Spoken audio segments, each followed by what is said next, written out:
Welcome to Mansplaining, a podcast about the interesting things you can discover if you just take the time to learn.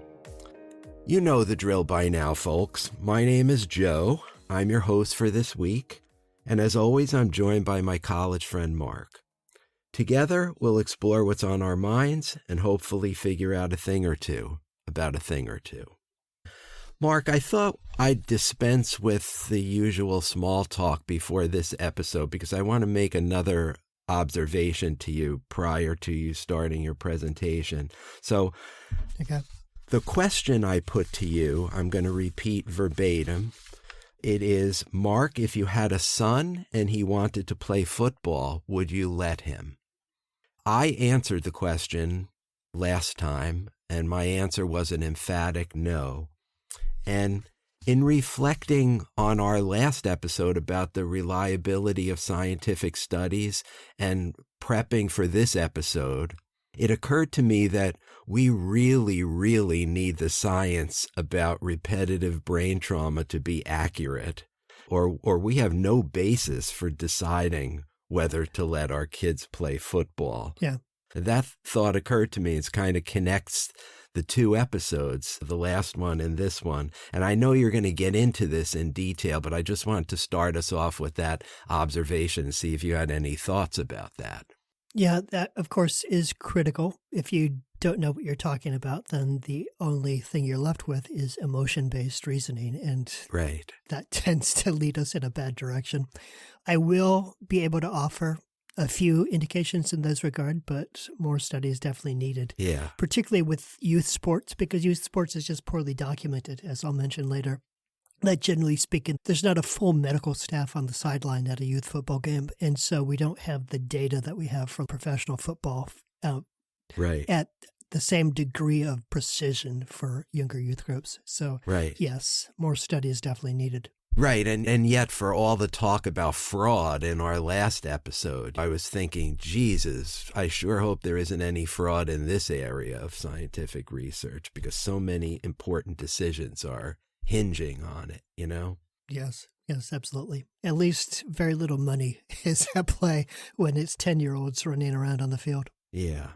But with that, I suppose we could just jump right into it. Yep. So you asked if I had a son, and as our listeners may already know, this is an entirely hypothetical question for me. I do not have children aside from my dog, and my dog is not interested in football. Thank goodness. So I've never had to wonder whether my son should play football. But let's imagine that alternate universe in which I do have a son. And let's say he's about 10 years old right now, the time when he might join a school team or play in a youth football league. Football is the most popular spectator sport in the U.S., but it is not the sport most kids play between the ages of 13 and 17. Joe, can you name the top 5 youth sports in this country by participation? Well, I think number one is gotta be soccer. Not in the U.S. Worldwide, absolutely. Yeah, I still would have guessed soccer in the U.S. because just where I live, all kids, boys and girls, play soccer. Right. And then all the other sports are kind of niche. So, but tell me. Well, according to the data I found, number one is actually basketball with 3.44 million youth participants, followed, and you'll be pleased to hear this, by baseball at 2.18 million. Soccer comes in third at 1.48 million. And then football, just behind soccer at 1.46 million, with tennis rounding out the top 5 at 1.41 million, which surprised me that tennis would be anywhere near that list. But yes, the main point here is football is barely above tennis in the number of participants, but there are still over 1 million kids playing football in high school.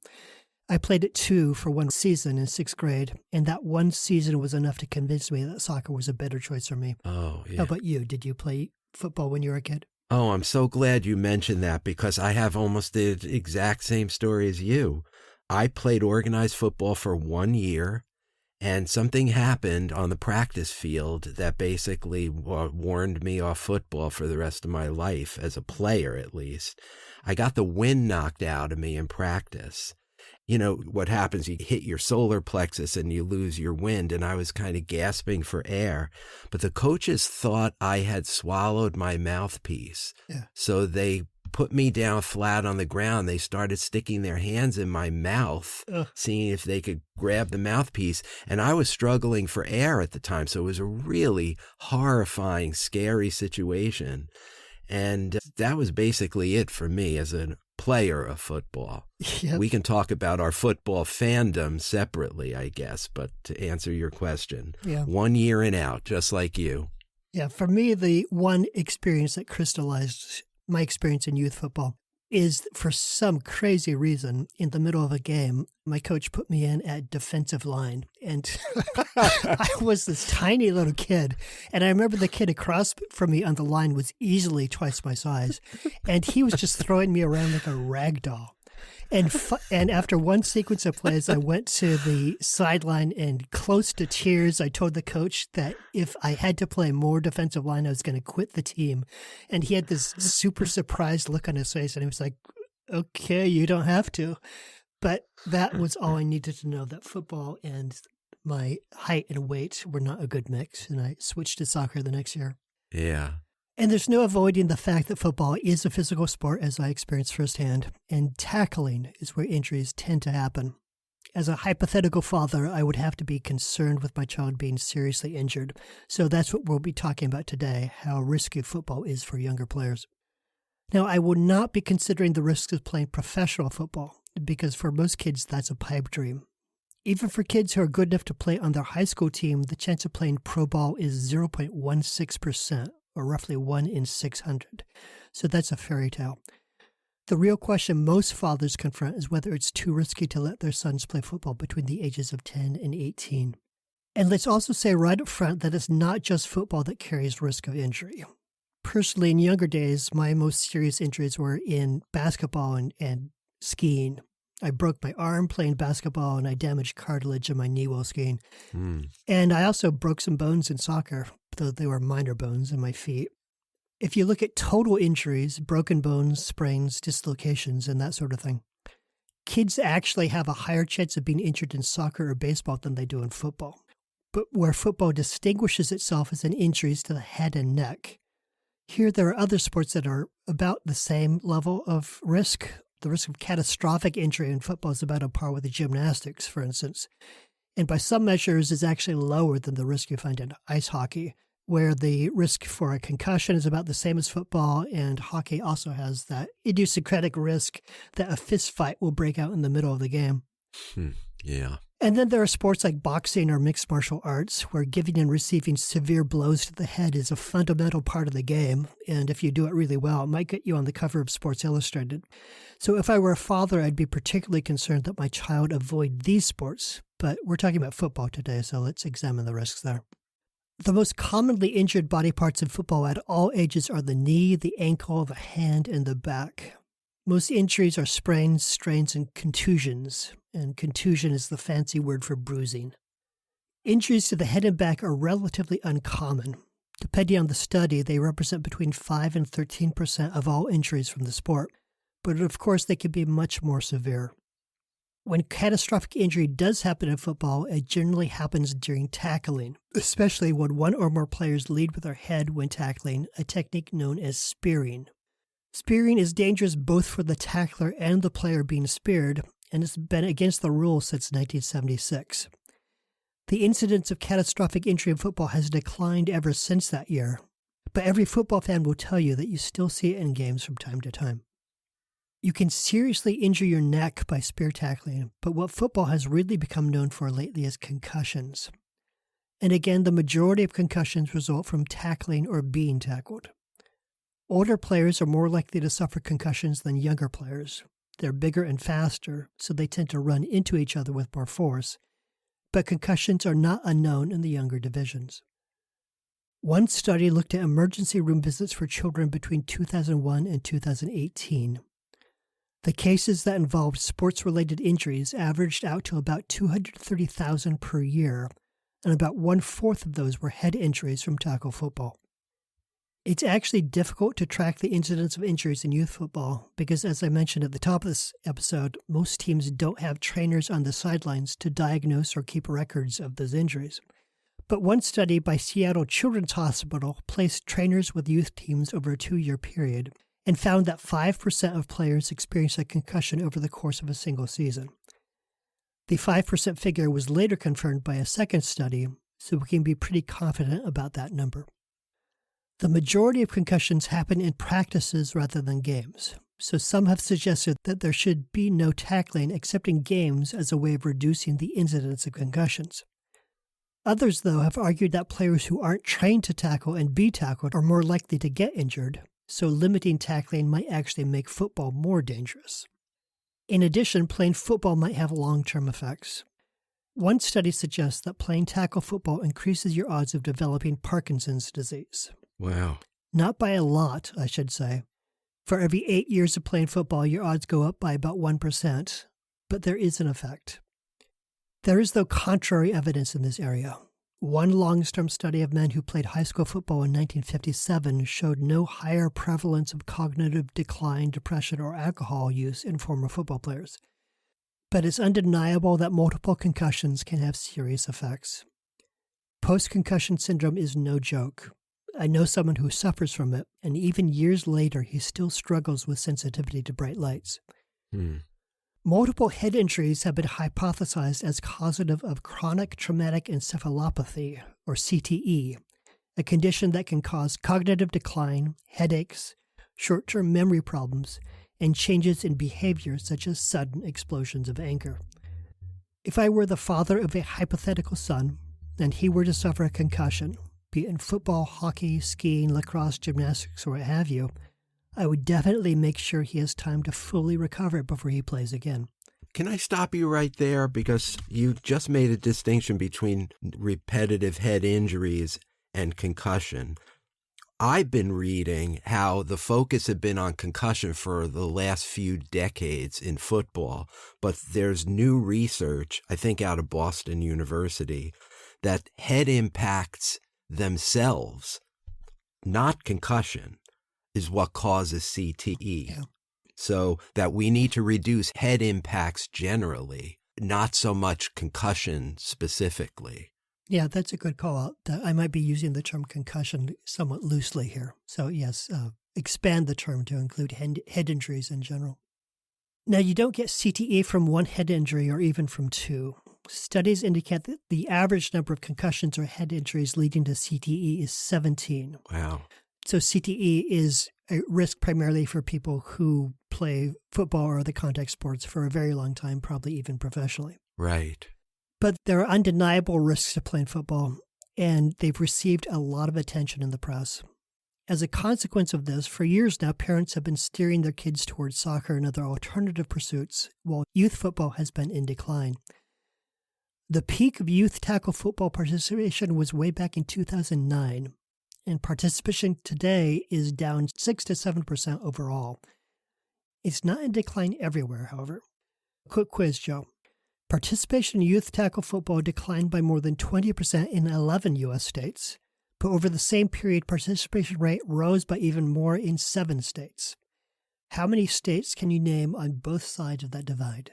And I know this is a tough one, but take a crack at it. Yeah, well, my operative theory in answering this question is that in metropolitan areas, blue areas, it's probably declining and it's increasing in red areas. So I'm going to guess places like Massachusetts, Rhode Island, New York, Vermont, Oregon, Washington, it's decreasing in places like that, and it's increasing in places like Oklahoma, Arkansas, Mississippi, Alabama, the Confederacy, basically. Am I on the right track? You are on the right track. The specific states you named, you were better at naming the increasing states. There's been that 20% decline in Illinois, Iowa, Maine, Michigan, Montana, Nebraska, New York, Ohio, Oregon, Wisconsin, and Vermont. So you went about 50-50 on those states. Yeah.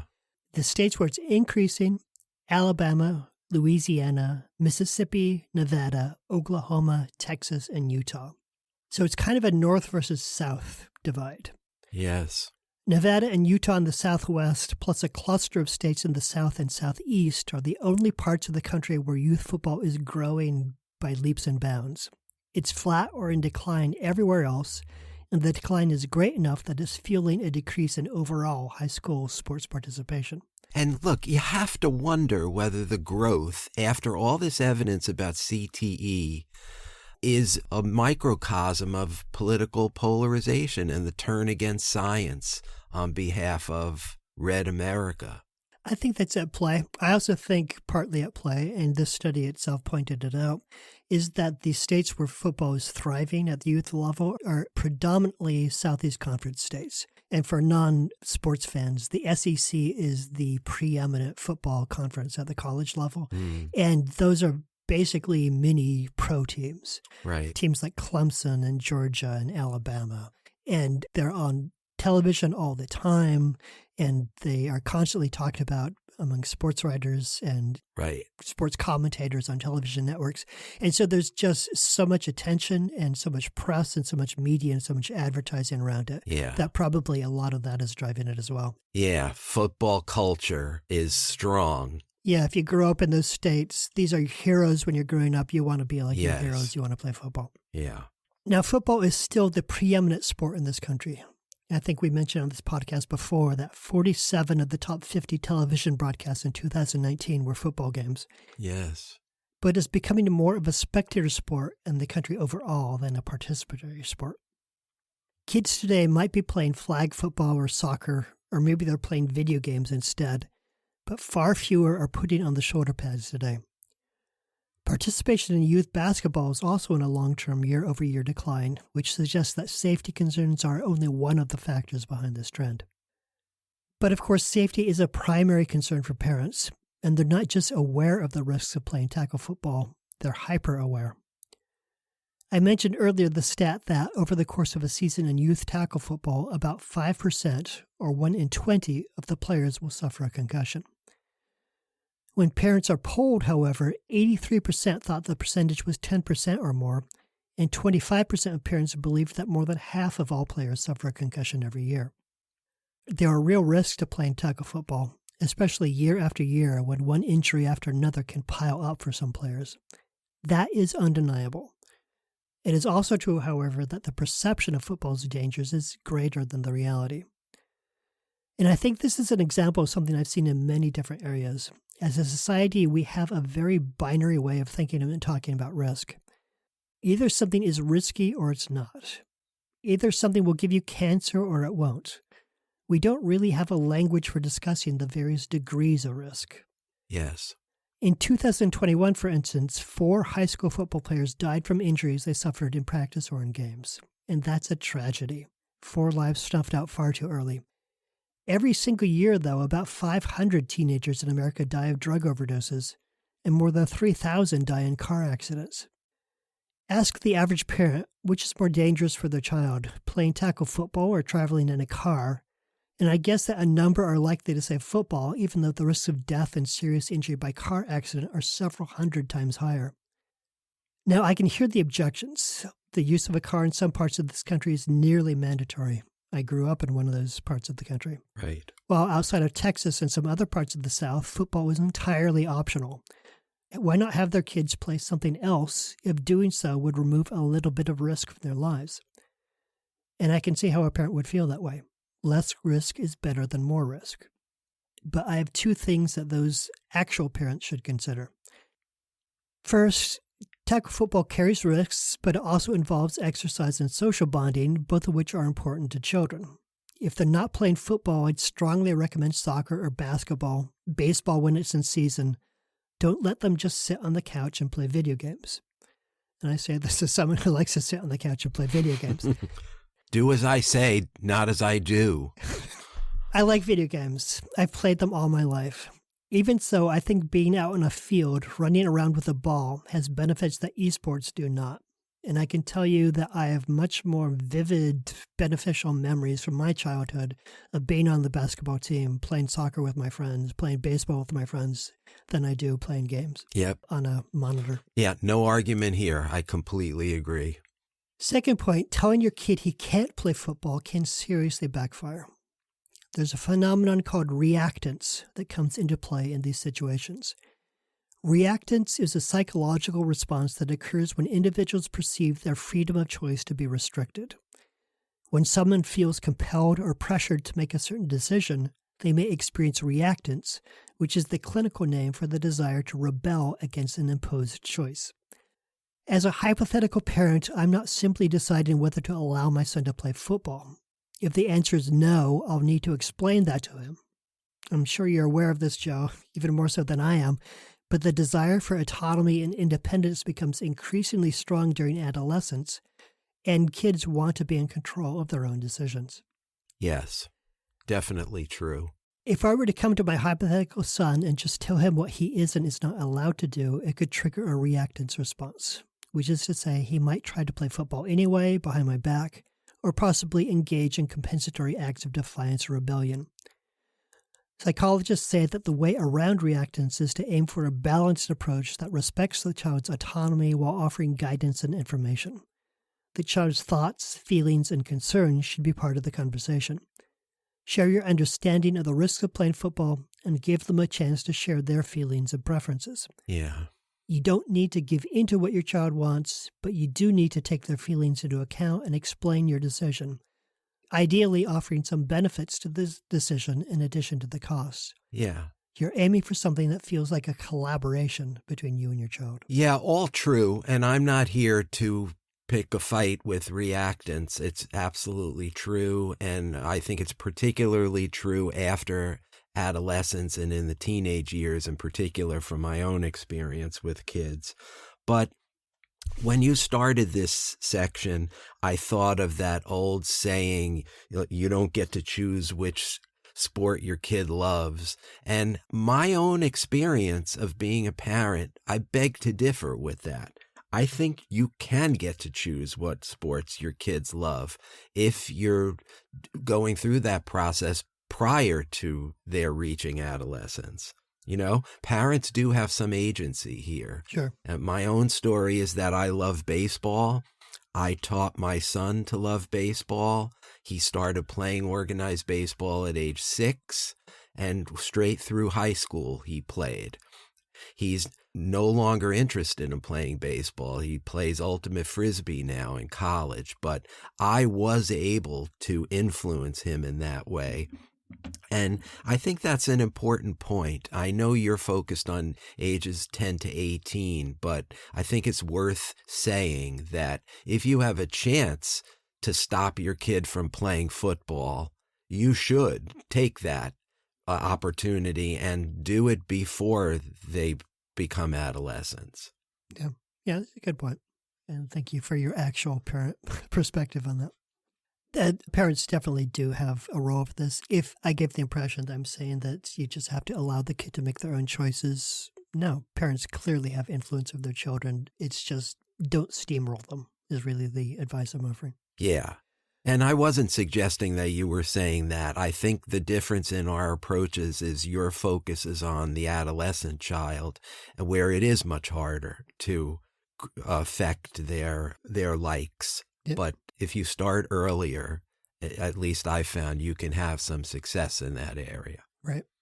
So let's bring around to your original question. Would I allow my son to play football? And despite everything that I've said so far, I honestly feel like I probably would. And my reasoning is as follows. First, he may not like it. It only took that one season of football for me to perceive quite clearly that watching football was a lot more fun than being down in the trenches, going up against boys who were a lot bigger than me, and pretty much getting my ass kicked on a regular basis. The risks of playing one season of football are negligible. The concern only arises if he plays year after year, and then there are benefits to be considered as well. He's probably established a practice of fitness and made good friends on the team. Teenage years are tough enough. You want to go through that period with a group of friends. As his hypothetical father, I would keep a close eye out for any indication he suffered a concussion. I would not trust his coaches to make the decision to sit him down when he needs time away from the game. That would be my job. And through all this, I'd go to his games and throw a ball with him. We'd watch football together. My father never did any of those things with me, and that had consequences too. Football isn't the only thing that's risky. But that's just me. We started this episode kind of unusually with your perception on the matter, so we already know your answer to the question. But do you feel like you learned anything from what I shared today? Yes, and I suspected we might differ on this one, which is another reason I asked you, because I want to engage with you now on your decision and share some of my thoughts about this. So, in the interest of full disclosure, I was a huge football fan as a kid. I rooted for the Minnesota Vikings, the 4-time losers of the Super Bowl when I was a boy in the 1970s. Some people have argued that's why I don't like football anymore, because I picked the wrong team, but I don't think that's actually true. I was a absolute diehard Minnesota Vikings fan as a kid, and I did want to play football more than I wanted to play baseball, which is why I had that 1 year of organized football that we spoke about earlier. But I no longer respect football. I think it's undignified. I think it's exploitative. It reminds me of gladiators destroying themselves for our entertainment. It just rubs me the wrong way at some visceral level. And I completely confess that that's one reason I would steer my kid away from it. And then this is before you even get to the physical impacts and CTE and repeated head trauma and concussion. So, you have any reaction to that before I go on? I think everything that you said is true. I would extend it to say that every professional sport is exploitive on some level. I think baseball, for instance, does not have the CTE risk of football, but it also discards players at the very moment that they don't provide value to the team. Every professional sport has been cynical since its inception because that's just what money does to things. And so while football is a guilty pleasure of mine, I don't feel better about myself if I'm watching a MLS game, because professional soccer also exploits its players. Just professional sports in general, you have to bracket certain things to enjoy them. And for some reason, I've always been a football fan. I remain a football fan. There's something about this sport that captures my attention, even though the violence of the sport is troubling to me. And that's something that I have examined in myself, and I'm not particularly proud of it, but it definitely influenced my answer to the question. Right. I wish that I had been a better football player is kind of that. And so if my son were to dream of being a football player, I could get behind that desire and be with him there and just be a supportive father in that context, I believe. Even though I know that if he plays for 18 years, then there are significant risks. And my study of the risk here says that I don't really need to worry about 18 years because no son that I would have would probably be able to play that long. So in the short time that he's able to play football, I would be there cheering him on. Yeah. Well, this is good in the sense that we both brought our personal baggage into this and we put it on the table here, and it does affect our answers. But I guess I would ask you to think about, what if you were 6'4", 240 pounds and played football as a kid, and your son is likely to be as big and strong as you are? Would that change your mind about asking about steering him away from football, you know? Sure. Assuming that I'm 6'4", but otherwise I'm the same person, I feel like part of my relationship with the son would be having ongoing discussions with him about what preparing for his future means, and that a future of playing professional football is a path that leads to disappointment for like 999 of 1,000 players. And the ones who are disappointed are left with nothing else because they did not think about what plan B is. And so I'd be there cheering for him in the games, and then outside of the games, I would be having conversations with him about other things he could imagine himself doing and cultivating those interests, kind of like you were talking about earlier, that you guided your son in the direction of baseball. I would guide my son in the direction of probably soccer rather than baseball, but also reading and writing and imagining other things that he might do, because I would know that those skills would be much more useful to him than knowledge of how to find an open man within a drop back passing scenario. Yes, absolutely. Okay, I want to say one other thing, and I want to preface this by saying you certainly did not poo-poo the scientific evidence. You did bring out some interesting and useful nuances about the medical record on football injuries when you mentioned that only 5% of football injuries are concussions, and it's much more frequent to have a knee or ankle injury. That's useful information. And there's a very firm correlation between football injuries and CTE. But as we all know, correlation is not causation, and I'm not sure we've gotten to the point of proving causation, although those head impact studies are moving us in that direction, perhaps. But this is what I want to say. Even without definitive proof of causation, I still feel like there's a common sense basis upon which you can steer your kid away from football. You know, all these injuries, all these head injuries, if it looks like a duck and it quacks like a duck and it walks like a duck, it's probably a duck, you know? There's the Occam's razor aspect of this. The simplest explanation is the best.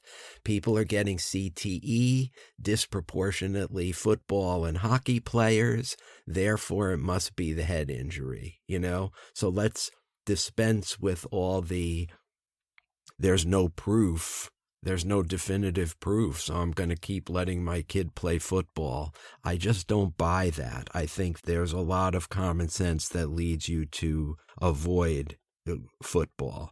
So the bottom line for me is the more hits you take to the head, the worse the effects, the greater the chances of developing a grievous disease like CTE. So why take the chance with your kid's life, putting him or her in a sport that involves head injuries? It's that simple to me. I can absolutely see the logic to that. It's kind of what I went to before. Even if the risks are low, why suffer the risks at all is kind of the question there. Yeah. And personally, I wish that flag football was more popular than it was, because there is a beauty in the complexity of football that I appreciate, where you've got 22 players on the field and they all have a role to play. And what happens on a given play depends on how those 22 people play their particular role within that. I love that part of football. Yes. I've never loved the tackling aspect of football. I wish that football could just stop with the tackling. But yeah, that's probably a pipe dream of my own. Hmm. And there's a beauty to soccer too. There's a beauty to baseball. There's a beauty to basketball. So I can absolutely understand the parent who thinks, why suffer the risks at all? But sometimes, and I'm again speaking in this hypothetical space, you're dealing with a kid who is in love with football. And I think in that case, your best course is to engage with the love rather than trying to shut it down. Probably the best strategy is the one that you pursued with your own son, where you started with an early age with the goal of getting him to love baseball. I talked about the time frame from 10 to 18 years old. Probably for a true parent, you should be thinking, 4 to 10. Like that might be the key age where you have the most influence over what that child would choose once they have the power to choose. Right. And lest any of our listeners think this is some nefarious plot, it really wasn't. It was more like, I love baseball. I want my kids to be exposed to things that I love, because then they get to see me loving something, which is important life experience, Yeah. So I wasn't going to take my kids to football games because they're boring and I don't respect football anymore. I was going to take them to baseball games. And so it was just kind of understandable and natural that my son would get entranced by it. He wants to be like daddy and do things daddy does, and this is what daddy was doing, Right. So it's that elemental. It wasn't a plan, but yeah. Yeah, and I love that you were engaged in that way with your son. I think that's a beautiful thing. I, as I hinted earlier, had a father who's not engaged in that way. He was more interested in himself. Yeah. And in his own dreams, and less interested in his children. And that had probably an impact on my own perception of this. Like, would I be the father no doubt. who tells his son to not do stuff? Because that was my father. He was telling me not to do things. Yeah.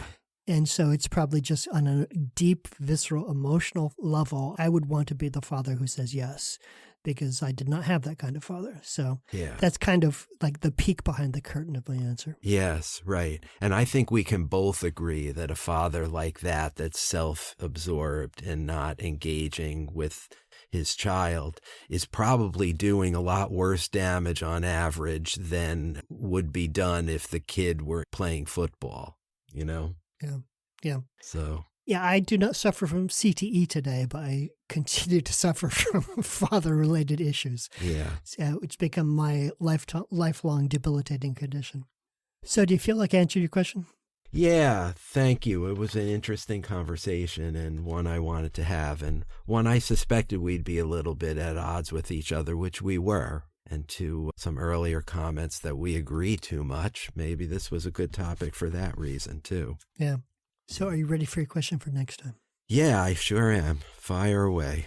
So we just spent some time talking about traumatic brain injuries. And so I would like to use our brains in a more productive style and talk about something that's a little bit philosophical. For professional reasons, I spent a lot of time recently reading about artificial intelligence because it's been a huge impact on the workplace this year. And I feel like professionally, this is something I need to understand. And something that keeps coming up in that discussion sort of touches on the question of what intelligence actually is and whether what we're seeing today is truly intelligence or just the simulation of intelligence. So I'd like us to dig deeper into that. My question for you, Joe, is what is intelligence, and can a machine ever possess it? Good question. Yeah, this is deep and philosophical. I'm already imagining all the deep rabbit holes that I could fall into on this one. So my mission is going to be to try to be lean and mean about this answer so that we're not taping a 3.5-hour podcast next time. But I will go answer that, and it should be a good conversation. Looking forward to it. Okay, by now, our audience knows what we're going to do now. You guys know how to communicate with us already, Probably. We hope. Yeah. You know how to interact with this podcast. There are a couple different ways. You can go to our Facebook page, Mansplaining the Podcast. We would encourage you to like us if you're enjoying listening to these episodes. Definitely check our sources. We'd love to get some feedback about sources. Sometimes we posted some really interesting things there in the hopes that you'll check it out and let us know what you think. You can leave us a comment or a question. And we would hope if you really enjoy these episodes, you'd give us a 5-star rating, because that's the way that the rest of the world knows that this is a worthwhile listen and a good podcast. There is a second way you can reach out to us. You can leave a message for us at our Google voicemail, and that number is 206-486-4074. You could also leave a question or comment there.